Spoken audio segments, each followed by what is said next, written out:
Now, I recently came into possession of a copy of the written works of one of my heroes.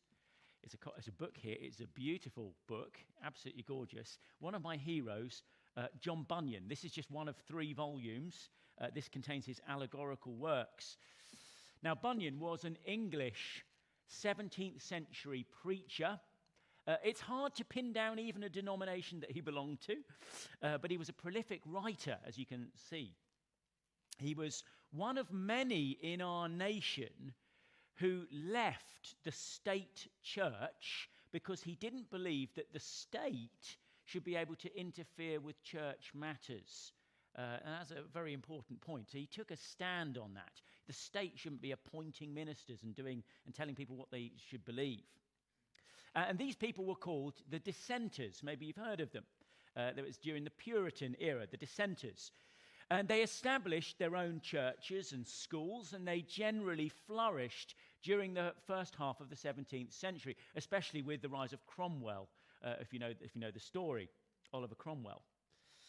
But with the restoration of the monarchy, when Cromwell died, this was in 1660, after Cromwell's reign, things took a turn for the worse. King Charles II took to the throne, and he began what they would call actually a reign of terror over those who would not conform to his re-established state church in our country. In 1662, he actually passed what was called the Act of Uniformity, which required that if you were going to be a church minister, you must be ordained in the Anglican Church to be a member of the clergy. You couldn't pastor a church unless you were. Now, Bunyan would not conform. He was not having this. He did not want that to happen. And he was preaching one day and was arrested and taken to the Bedford jail. That's where he lived. This was a small building. It was actually built into, it's no longer there today. I've been and had a look. It's no longer built in, it was built into the bridge that spans the River Ouse. Great name, isn't it? Needless to say, conditions were grim in that little tiny building built into the bridge there, and cramped and crowded with people. But actually, the real pain in Bunyan's heart was caused by him knowing the effect that this was going to have on his family and on his loved ones. Try and think about what that would have been like. His second wife, Elizabeth, was expecting at this point. And on top of that, she was now left on her own to care and to provide for 4 young children from Bunyan's previous marriage, whose mother had died only 2 years earlier. I think the youngest of whom, or maybe it was the oldest of whom, Mary, was actually a blind child as well. Well, the local judge, a few days later, after Bunyan's arrest, declared, I quote, "You must be held back to prison and there lie for 3 months. And then if you do not submit to go to church, to hear divine service, and to leave your preaching, you must be banished from the realm. And after that, if you be found in this realm without special license from the king, you must stretch by the neck for it. I tell you plainly." And Bunyan responded by saying, "If I were out of prison today, I would preach the gospel again tomorrow, by the help of God." Bunyan was not going to conform. Bunyan described the parting from his wife and his children as the pulling of the flesh from the bones. I was a man who was pulling down his house upon the head of his wife and children. He had particular compassion upon poor little blind Mary, of whom he said, "Oh, the thought of the hardships I thought my poor blind one might go under would break my heart to pieces." And it was 12 years before Bunyan was finally set free. Now, why do bad things happen to good people like Bunyan? It's a good question, isn't it? It's the perennial question. It's been asked so often. Why does God allow it? Why do storms, the storms of life, come upon the good and bad alike without any discrimination? So that even God's people are affected by these dreadful things that happen in the world. Well, in broad terms, if you want to be all academic about it, the Bible answers the question really by showing us that the world itself is broken. We live in a broken world, and broken things happen. And that's the underlying cause of these things. It's a groaning creation, a creation that's under curse because of sin, and it's waiting to be renewed, and it's groaning, and these things happen. And it's also because of the wickedness of men's hearts and the things that we do to each other. That's, essentially, in one sense, that's the cause, isn't it? But that only explains why these things happen, but not why God doesn't spare his people from them. That's a big question, isn't it? Why do we suffer? I mean, the story that we just read in Acts 27 is a great example, actually, isn't it? Here is God's, and he's called in Acts 9, my chosen instrument, God calls him, Paul. God's chosen instrument. God's instrument to take the gospel to the Gentiles. That's his purpose given by God. And he's been explicitly called to go to Rome, and he's on the way to Rome. He's doing it, right? And that is when disaster befalls Paul. I mean, we can understand the story we just read. If that happened to Jonah, yeah, we can understand that. Here's a prophet who's rebelling, who's running away, he's going the wrong direction, and God causes a terrible storm to turn him back, to bring him where he should be. We can understand that. But Paul's been obedient. He's suffering for the cause of the gospel. And now it seems he's further hindered and imperiled by this dreadful storm. It's a journey that's beset with difficulties, but it's a journey that God's put him on. So what are we to think about this? Well, I want to suggest to you that Paul's path as he heads to Rome is the same as that trodden by the Lord Jesus himself.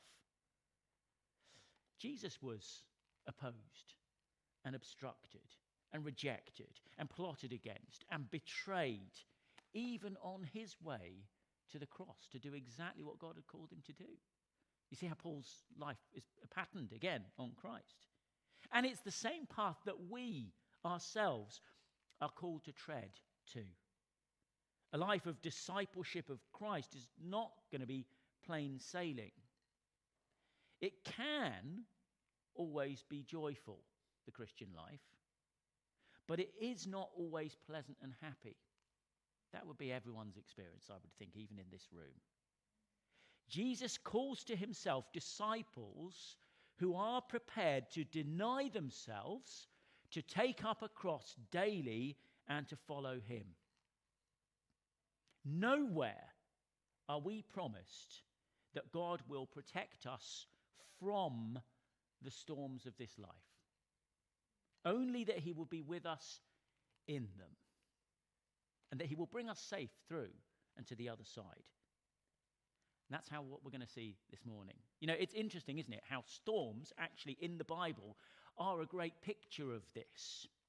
I mean, perhaps, consider the incident in the Gospels where Jesus calms the storm. You know the story? It's in Luke chapter 8 if you want to turn it up. But let me just point out some of the details here. If you read that story, you soon discover, actually, it's Jesus' idea to cross the lake. He puts the disciples in the boat. He takes them into the storm. Here's seasoned fishermen. And they get to the middle of the lake, and the storm is so bad that they are panicking. It is peril. They think they're going to be lost. And Jesus is sleeping. Were they safe? Yes, they were safe, because the one who made the land and the sea was with them. Did they get soaked, battered, and bruised? Probably. Did they feel safe? I suspect not at all. Not until they realized who was with them, as Jesus calms the tempest with a single word. Now, Acts 27, we just had it read, it's a roller coaster, isn't it, of a chapter. You can almost feel, if you really get into it, you can feel the buffeting of the waves, the taste of the salt spray. Scholars actually tell us that this is a unique account from the ancient world. You don't have anything like this that tells us what it's like to experience a storm and life on a ship in the first century. It's told from an eyewitness account, and as people say, clearly from someone who's not actually a sailor, but is actually there right in the midst of it all. So let's catch up on the story. A centurion named Julius from the Imperial Guard, the Imperial Regiment, we're told, at the beginning of chapter 27. He's been given the task of safely delivering Paul, along with a whole load of other prisoners, to Rome. And they've sailed up the coast to Sidon. There was a map somewhere. I don't know if we don't seem to have any of our slides going on at the moment. So you can go up there, up the coast to Sidon there. And from there, they follow the coast of what is now southern Turkey, if you look on the map, until they finally reach a port called Myra on the southern, sort of the southwest corner of Turkey. And here the prisoners are transferred over to a different ship. It's an Alexandrian ship, a merchant ship that's headed to Italy. Now, from this point forwards, the journey gets tougher and tougher. The weather is against them all the way past Rhodes there and down to the island of Crete, where they finally, and they struggle even to do this, they make port at a place called Fair Havens. Now, sailing in the Mediterranean was very much a seasonal thing. You only did it in particular seasons. Once you got past a certain date, I think in our text it says that, up until the fast, the customary thing to do was to winter somewhere. So you'd make port, and then you'd pack everything up, and you're on land for a while until, the seasons have changed. It's clear to everyone at this point they've lost time even struggling to Fair Havens, and they're not going to make it now to Rome. The question is whether they should winter here at Fair Havens, or they should go a little bit further and winter at a better port, a decent port, somewhere you'd want to perhaps winter and spend a lot of time. And this is a place called Phoenix, which is just 40 miles further up the coast. It seems like a little bit of a gamble, but people are willing to do it. Now, Paul is not a sailor, but he is a very seasoned traveler. And you can see here in our text that he's challenging this decision. On top of the fact that Paul is a seasoned traveler, if you put things together, you actually read in the second letter that he wrote to the Corinthians, which most agree was written before this point, he's actually already been shipwrecked on 3 previous occasions. Okay? Paul's probably someone you want to listen to when he says, fellas, I've got a bad feeling about carrying on this journey. And so seeing the situation, he addresses the men in charge of the ship. It's in verse 10 there of chapter 27. To have a look. Paul warned them, men, I can see that our voyage is going to be disastrous. It's going to bring great loss to ship and cargo, and also to our own lives. But the centurion, instead of listening to what Paul said, followed the advice of the pilot and of the owner of the ship.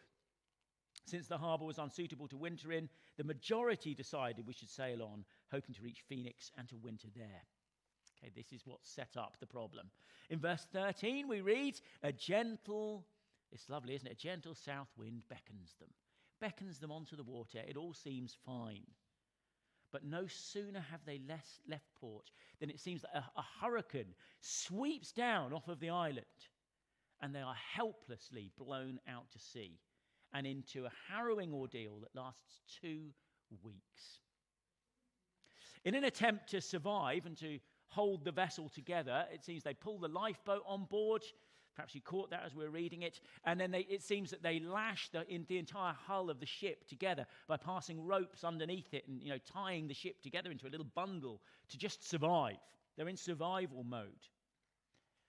By verse 20, the crew have been groping about, exhausted. They haven't been eating. They've been in the dark. They haven't been able to get their bearings. They haven't seen any stars or anything for many, many days. Luke reports that they finally gave in to despair, look. They resigned themselves to the fact that all hope was gone. Can you imagine this scenario? It's a vivid portrayal of the worst of storms. It's dark. It's a portrait of despair. And you're to see it as a portrait of despair, I think. All hope is lost. I wonder if you've ever been there, where it seems all hope is lost. When terror and darkness surrounds you, You can't just even tell up from down anymore. You don't know which way to go. And all your resources have been spent. You feel like you've got nothing left to give. You're just shattered and empty. When carrying on seems hopeless, and all you feel you can do is just let the winds take you wherever they want. What will keep you in the storm? I want to give you 4 things from what Paul says next. We can find them, actually all of them, in verses 21 through to 26. We're going to look more carefully at that section.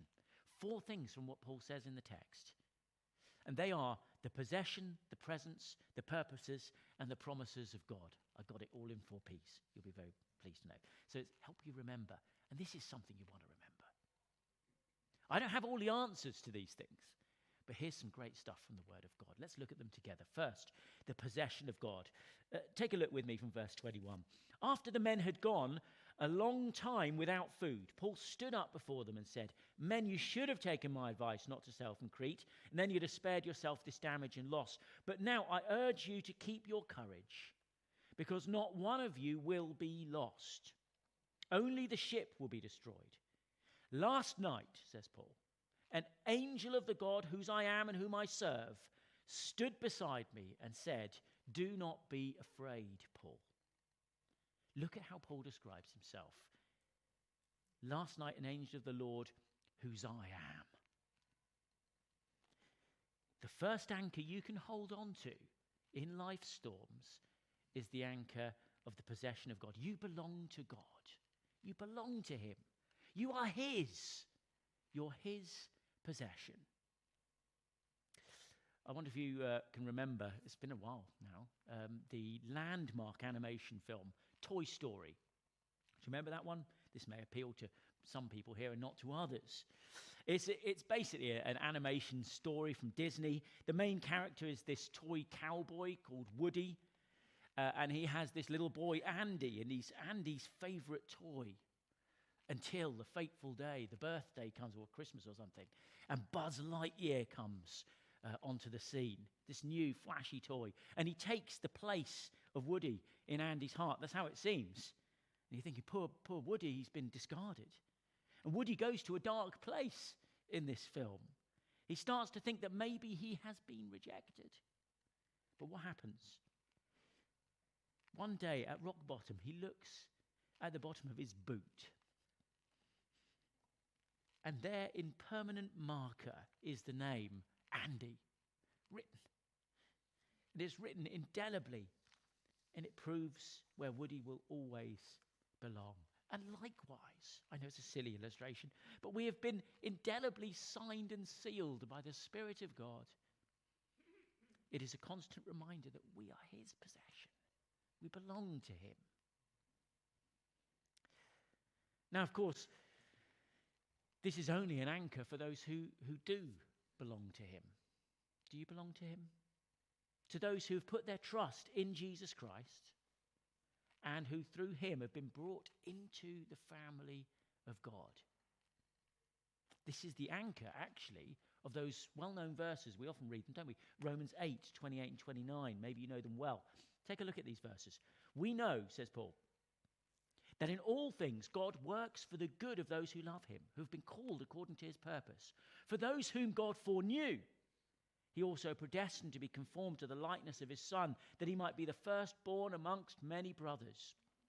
In that verse, the word there, foreknew, in verse 29, is key. It starts the whole thing off, doesn't it?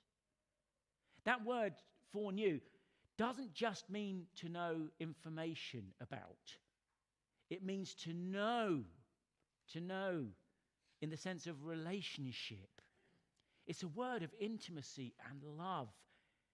It's the knowing of John 10. Listen to what Jesus says in John 10. I am the good shepherd. I know my sheep. My sheep know me, just as the Father knows me, and I know the Father. And I lay down my life for the sheep. Do you see what this word know means? It means to be known, to belong, to be his. It's the knowing that brings us, actually, as you look at those verses from Romans, brings us into God's family. So we might be, as verse 29 says, brothers of Christ. That's what the know does. When you know that you belong to God, you know that his sovereign hand, the sovereign hand of the Creator, the sustainer of the world, well, he only has your good in mind, even in the storm. That's the first anchor. The second is the presence of God. Paul tells them, verse 23, last night an angel of God, whose I am, the God who I am, whose I am, and whom I serve, stood beside me and said, do not be afraid, Paul. This time it was an angel, says Paul. Literally, a supernatural messenger from God. That's what the word means. And he had stood beside Paul, says Paul. Previously, do you remember, in Jerusalem, it was Jesus himself standing next to Paul saying, courage, Paul. There's something very encouraging about knowing that the unseen armies of heaven are at work. They're watching, ministering in the lives of God's people. Isn't that a wonderful truth? And we may not actually physically see spiritual beings present with us. That is extraordinary, of course. But we have every reason to be confident of God's presence with his people. Here is another anchor in the storm. Jesus said this, listen, from John 14. He said, I will ask the Father, and he will give you another counselor to be with you forever. The Spirit of truth. The world cannot accept him because it neither sees him nor knows him, but you know him, for he lives with you and will be in you. I will not leave you as orphans. I will come to you. There is no reason then for a child of God to ever feel that they've been deserted or they've been abandoned. The darkness might cause us to be forgetful, yes, I'm sure it does. But it is by turning on the light of God's word that we're reminded that we are never alone. There are no orphans amongst God's people. A third anchor, the purposes of God. The purposes of God. Look how Paul carries on. Just look back with me, verse 23. Last night, an angel of the Lord, whose I am and whom I serve, stood beside me, says Paul, and said, do not be afraid, Paul. You must stand trial before Caesar, and God has graciously given you the lives of all who sail with you. It's an amazing thing to hear, isn't it? And I don't know if you've watched this as well. We've recently watched the new Tolkien series on Amazon Prime. I'm not even going to ask for a show of hands. It's called The Rings of Power. I guess most of you will be at least familiar with the story of the Lord of the Rings, the huge sort of trilogy of movies that were made, actually surprisingly, at the turn of the millennium, so nearly over 20 years ago. The new TV series is strange, really, is set 1,000 years before the events of those movies. Isn't that weird? And yet it's still got some of the same characters in it. Because elves just are immortal. They just live and live and live and live unless you kill them. Yeah, and it's weird as we watch it, because every time you've got Galadriel, who's one of these characters. Whenever she gets into so many battles, and it's looking a bit dicey. Is she going to make it through? And then somebody will remind us in our room, it's all right. She survives because she's in the movies. So, 1,000 years later, she's still going. So we can all relax. Now, Paul has a similar anchor here, doesn't he? Do you see that? He knows he's got to stand trial before Caesar. So he cannot die here in the storm, because he's going to be there later. Now, of course, there won't be many, if any of us here, who've ever been given a definite word from God about something specific, like that, somewhere specific that we've got to be and to do. But we do know, don't we? God does have a purpose for all that happens in your and my life. He does. We don't need, then, to endure the storms of life thinking that they are meaningless. That's important. It's never meaningless. The new atheists are wrong. They're dead wrong, according to the Bible. This universe is not just a chaotic place. The Word of God will not allow us to look into that storm and see only blind, pitiless indifference. No, all Christian suffering has purpose and design. Hard to see maybe sometimes, but it does. The great thinker, much better thinker, C.S. Lewis, was able to discern, and he writes in one of his books, that pain and suffering are God's megaphone to rouse a deaf world. There's purpose there. He went further to say that we, you and I, we are like blocks of stone out of which the sculptor carves the forms of men. The blows of his chisel, which hurt us so much, are what make us perfect. And that accords with Scripture, which insists that we can stay afloat even in our sufferings. Why? Because we know, says Paul, that suffering produces perseverance, and perseverance, character, and character, hope. So we have three anchors there that will hold even during the worst storms of life. To know that you are God's possession, brothers and sisters. To know that his presence will never leave you. You will never be abandoned. And to know that there is always purpose, even when you can't see it, in the pain. Fourthly then, the promises of God. Paul concludes in verse 25, look.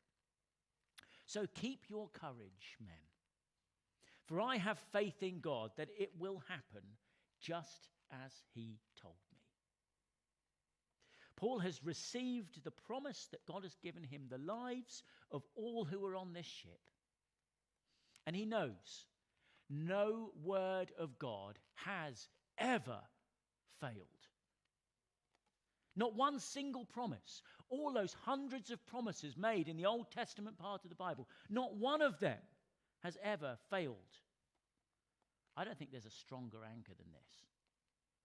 To take on your lips the promises of God and to cling to those, something we must do. Have a look at some of these promises. These are all from the mouth of Jesus. Listen. Come to me, says Jesus, all who are wearied and burdened, and I will give you rest. John 6, whoever comes to me, I will never drive away. Matthew, do not worry saying, what shall we eat, or what shall we drink, or what shall we wear? But seek first the kingdom and his righteousness, and all these will be given to you as well. John 11, I am the resurrection and the life. He who believes in me will live even though he dies, and whoever lives and believes in me will never die. Will you take Jesus at his word and trust his promises? And we could go on all morning with these. They're a strong anchor, anchored in the one whose word never fails. Even in the darkest places, we can say with the psalmist, your word is a lamp to my feet. It's a light to my path. So write those promises down. Hide those promises in your heart. They will sustain you. Use them as an anchor in the storms of life. And notice how Paul actually encourages those around him. I mean, they don't have Paul's faith, do they? These pagan sailors that are sailing with him. But he lends it to them. In verse 25. Do you see that? It's very odd. Keep your courage. Why? Because I have faith in God, he says. I was reading a story this week. Bible teacher, a guy called Kent Hughes, a lovely guy, written a lot of very helpful books. He tells of a time when he was going through some really dark days, and he felt that he was sinking. He felt he had descended to a point where he says he could no longer discern that God's hand was even in anything that was going on. It's very bleak. And he shared how he felt with his wife, Barbara.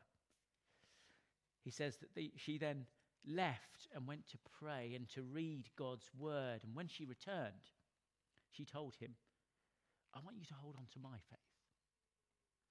Because I believe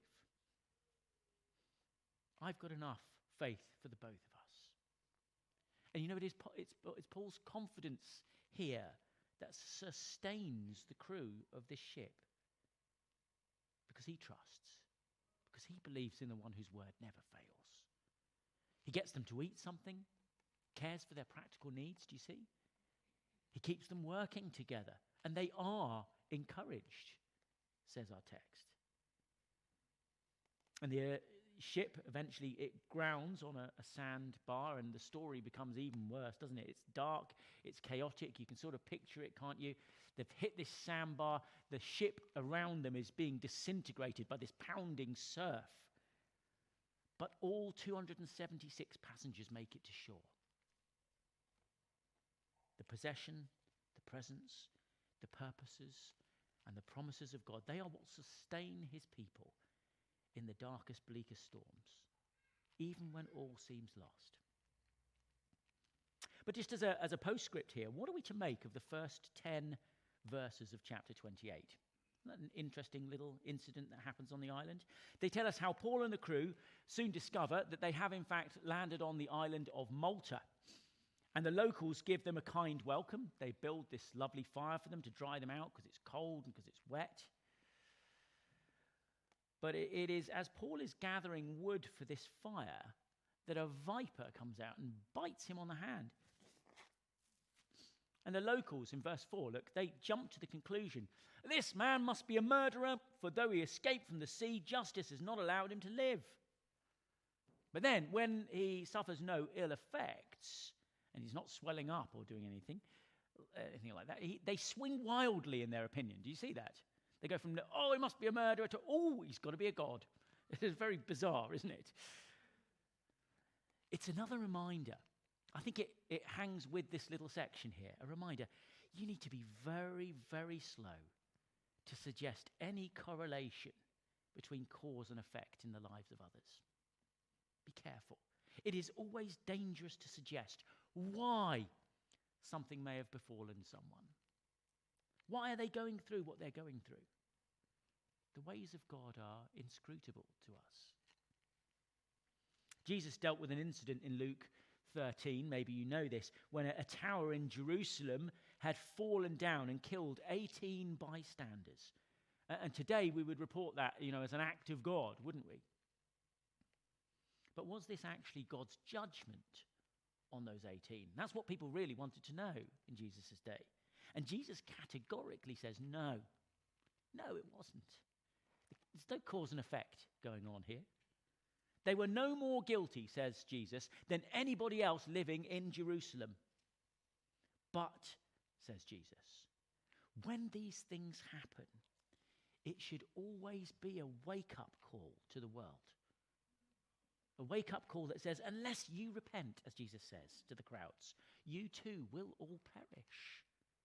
The fallenness, you see, and the brokenness of this world, with all of its pain and all of its suffering, serves us as a constant reminder that this world is groaning, this world is passing away, it's decaying, its end will come, and the end for each one of us will come, and it will really matter whether you are ready for what comes after that, where your anchors have been put down. For those whose hope is tied in Jesus, their life is safe. They belong to him. Their treasure is stored up somewhere where moth and rust can't affect it. The move from this life to the next holds only the prospect of greater joy for the believer. To live is Christ, to die is gain. Are you holding on to that? My experience tells me, that the best way to comfort those who are caught in the storms of life is to just put a warm arm around them. Often it's silent support that is underrated and most helpful.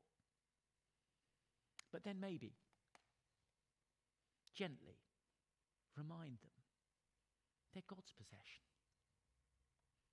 That God is present. He hasn't left. That their suffering cannot be meaningless. And that his word of promise will never, never